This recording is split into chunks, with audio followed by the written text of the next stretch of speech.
Hi friends, ಎಲ್ಲರಿಗೂ ನಮಸ್ಕಾರ.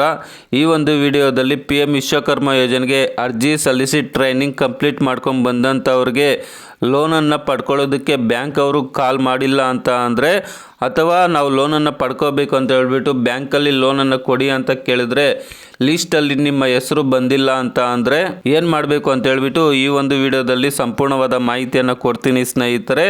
ಹಾಗಾಗಿ ಎಲ್ಲೂ ಸ್ಕಿಪ್ ಮಾಡದೆ ಕೊನೆವರೆಗೂ ನೋಡಿ. ಅದೇ ರೀತಿಯಾಗಿ ಯಾರೆಲ್ಲ ಇಲ್ಲಿವರೆಗೂ ನಮ್ಮ ಯೂಟ್ಯೂಬ್ ಚಾನಲ್ಗೆ ಸಬ್ಸ್ಕ್ರೈಬ್ ಮಾಡ್ಕೊಂಡಿಲ್ವೋ ಅಂಥವರು ಈ ಕೂಡಲೇ ಸಬ್ಸ್ಕ್ರೈಬ್ ಮಾಡ್ಕೊಳ್ಳಿ ಸ್ನೇಹಿತರೆ.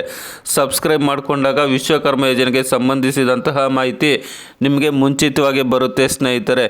ಇನ್ನು ತುಂಬ ಜನ PM ವಿಶ್ವಕರ್ಮ ಯೋಜನೆಗೆ ಅರ್ಜಿಯನ್ನು ಸಲ್ಲಿಸಿದ್ದೀರಾ. ಅರ್ಜಿ ಸಲ್ಲಿಸಿದಂತಹ ಕೆಲವರಿಗೆ ಟ್ರೈನಿಂಗ್ ಸೆಂಟರಿಂದ ಕಾಲ್ ಬಂದು ಟ್ರೈನಿಂಗ್ ಕಂಪ್ಲೀಟ್ ಮಾಡ್ಕೊಂಡು ಬಂದ ನಂತರ ಬ್ಯಾಂಕ್ ಅವರು ಕಾಲ್ ಮಾಡಬೇಕಾಗುತ್ತೆ. ಬ್ಯಾಂಕ್ ಅವರು ಕಾಲ್ ಮಾಡಬೇಕಾದ್ರೆ ಮಿನಿಮಮ್ 2 ಮಂತ್ ಆದರೂ ಆಗಿರಬೇಕಾಗುತ್ತೆ. 60 ಡೇಸ್ ಆಗಿದ್ರೆ ಮಾತ್ರ ಬ್ಯಾಂಕಿಂದ ಕಾಲ್ ಬರುತ್ತೆ. 60 ಡೇಸ್ ಆಗಿದ್ರೂ ಸಹ ಬ್ಯಾಂಕಿಂದ ಕಾಲ್ ಬಂದಿಲ್ಲ ಅಂತ ಅಂದರೆ ನೀವು ಗಮನಿಸಬೇಕಾಗಿರ್ತಕ್ಕಂಥ ಅಂಶ ಏನಪ್ಪ ಅಂತ ಅಂದರೆ, ನೀವು ಅಪ್ಲಿಕೇಶನನ್ನು ಹಾಕುವಾಗ ಕ್ರೆಡಿಟ್ ಸಪೋರ್ಟ್ ಅಂತ ಇರುತ್ತೆ, ಅದ್ರ ಕೆಳಗಡೆ ಎಸ್ ಅಂತ ಇರಬೇಕಾಗುತ್ತೆ. ಒಂದು ವೇಳೆ ನೋ ಇದ್ದರೆ ನಿಮಗೆ ಬ್ಯಾಂಕ್ ಕಡೆಯಿಂದ ಲೋನ್ ಸಿಗೋದಿಲ್ಲ ಸ್ನೇಹಿತರೆ.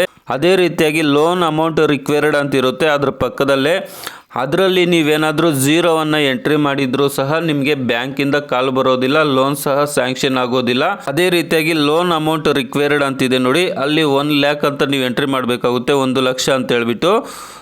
ಅದು ಇದ್ದರೆ ಮಾತ್ರ ನಿಮಗೆ ಬ್ಯಾಂಕ್ ಕಡೆಯಿಂದ ಕಾಲ್ ಬರುತ್ತೆ. ಅದೇ ರೀತಿಯಾಗಿ ಲೋನ್ ಸಹ ಆಗುತ್ತೆ ಸ್ನೇಹಿತರೆ. ನಂತರ ನೀವು ಗಮನಿಸಬೇಕಾಗಿರ್ತಕ್ಕಂಥ ಅಂಶ ಏನಪ್ಪ ಅಂತ ಅಂದರೆ, IFSC ಕೋಡ್ ನಂತರ ಅಕೌಂಟ್ ನಂಬರ್ ಏನಾದರೂ ಮಿಸ್ಟೇಕ್ ಆಗಿದ್ದರೆ ನಿಮಗೆ ಲೋನ್ ಸಹ ಸಿಗೋದಿಲ್ಲ. ನಂತರ ಟ್ರೈನಿಂಗ್ ಅಮೌಂಟ್ 4,000 ರೂಪಾಯಿ ಏನಿದೆ ಅದು ಸಹ ಸಿಗೋದಿಲ್ಲ ಸ್ನೇಹಿತರೆ. ಹಾಗಾಗಿ ಯಾರೆಲ್ಲ PM ವಿಶ್ವಕರ್ಮ ಯೋಜನೆಗೆ ಅರ್ಜಿ ಸಲ್ಲಿಸಿ ಟ್ರೈನಿಂಗ್ ಕಂಪ್ಲೀಟ್ ಆಗಿ 60 ಡೇಸ್ ಆಗಿದೆಯೋ, ಬ್ಯಾಂಕಿಂದ ಕಾಲ್ ಬಂದಿಲ್ವೋ ಅಂಥವರು ಚೆಕ್ ಮಾಡ್ಕೊಳ್ಳಿ. ನಿಮ್ಮ ಅಕೌಂಟ್ ನಂಬರು, IFSC ಕೋಡು, ಕ್ರೆಡಿಟ್ ಸಪೋರ್ಟ್ ಹತ್ರ ಎಸ್ ಅಂತ ಇರಬೇಕು, ಲೋನ್ ಅಮೌಂಟ್ ರಿಕ್ವೈರ್ಡ್ ಹತ್ರ 1 ಲ್ಯಾಕ್ ಅಂತ ಇರಬೇಕು.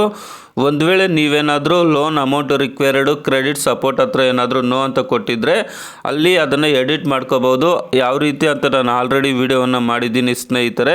ಇದನ್ನು ಸರಿ ಮಾಡ್ಕೊಳ್ಳಿ. ಇದನ್ನು ಸರಿ ಮಾಡಿಕೊಂಡಾಗ ಮತ್ತೆ ಏನಾಗುತ್ತೆ, ನಿಮ್ಮ ಅಪ್ಲಿಕೇಶನ್ ವಿಶ್ವಕರ್ಮ ಯೋಜನೆಗೆ ಹೋಗ್ಬಿಟ್ಟು ನಿಮಗೆ ಲೋನ್ ಕೊಡುವಂತಹ ಲಿಸ್ಟ್ ಬ್ಯಾಂಕ್ಗೆ ಬರುತ್ತೆ. ಈ ರೀತಿ ಆಗಬೇಕಂದ್ರೆ 1 or 2 ಮಂತ್ ಆಗುತ್ತೆ.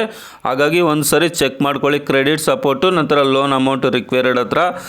ಇದೇ ರೀತಿಯಾಗಿ ವಿಶ್ವಕರ್ಮ ಯೋಜನೆಗೆ ಸಂಬಂಧಿಸಿದಂತಹ ಹಲವಾರು ಮಾಹಿತಿಯನ್ನು ನಮ್ಮ ಒಂದು ಯೂಟ್ಯೂಬ್ ಚಾನಲಲ್ಲಿ ಕೊಡ್ತಾ ಇರ್ತೀವಿ. ಆ ಮಾಹಿತಿ ನಿಮಗೆ ಬರಬೇಕಾದ್ರೆ ನೀವು ಸಬ್ಸ್ಕ್ರೈಬ್ ಮಾಡ್ಕೋಬೇಕಾಗುತ್ತೆ ಸ್ನೇಹಿತರೆ. ವಿಡಿಯೋ ನೋಡಿದ್ದಕ್ಕಾಗಿ ಧನ್ಯವಾದಗಳು. ಬಾಯ್, ಟೇಕ್ ಕೇರ್ ಫ್ರೆಂಡ್ಸ್.